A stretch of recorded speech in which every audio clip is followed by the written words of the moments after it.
A big circle. Big circle. Okay.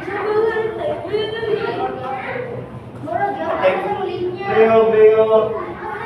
Isang. The partner.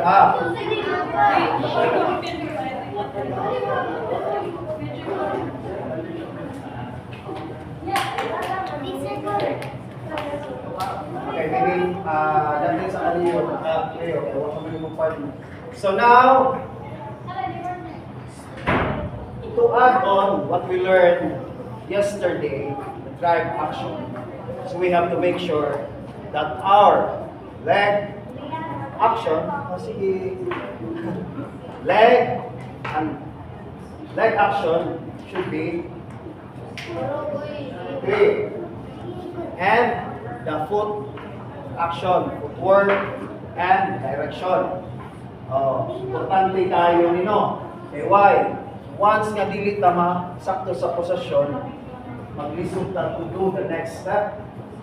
Dili ato sakto ang atong position, direction. Now, we did already the drive action. First, we did example the bronze figure, left close chains.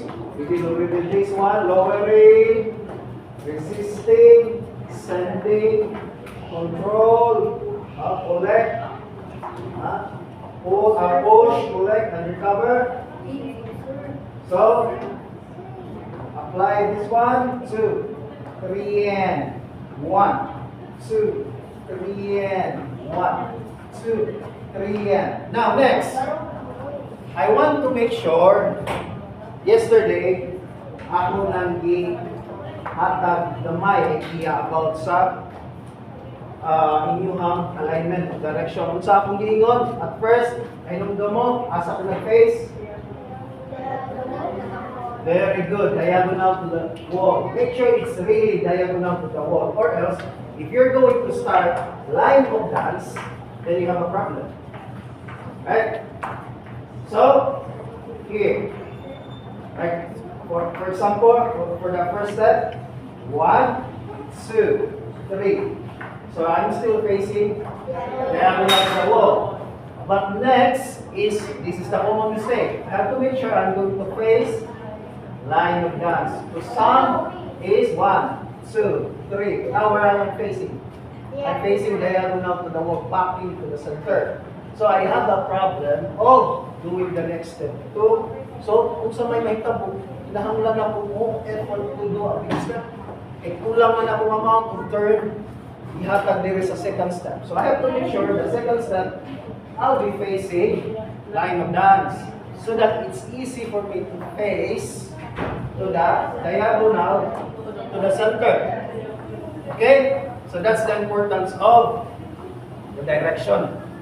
So, nasundan na sa tanan, nasabot. So aside sa atong drive action, okay, aside sa atong take up na drive action kagahapon, is we have to maintain our direction. No? Or else, we have a problem to do the next figure if what lang masakto sa posisyon. No? Especially sa whisk part. Whisk. Supposed to be, you're going to go forward, slightly diagonal, then insert, behind, then do a chasse.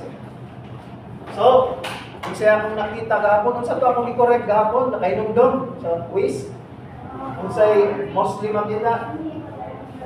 Very good. Very good. Congrats. So, next, kami lang is doing anata na. So, hopefully, di lang si Cleo may naminaw. So, pinanglap na naminaw yun. Eh, parang, wala diya si coach katudlo in the studio, kamo na Rayman. Review, no? Trabaho mo mag-review sa inyong self. Hindi na mo dependent sa inyong coach. Ang coach, hindi na sa maglabad ang no? Parang dalira, no? Ang development na to. Okay, usually, yung sa primeta po, we're aiming to progress.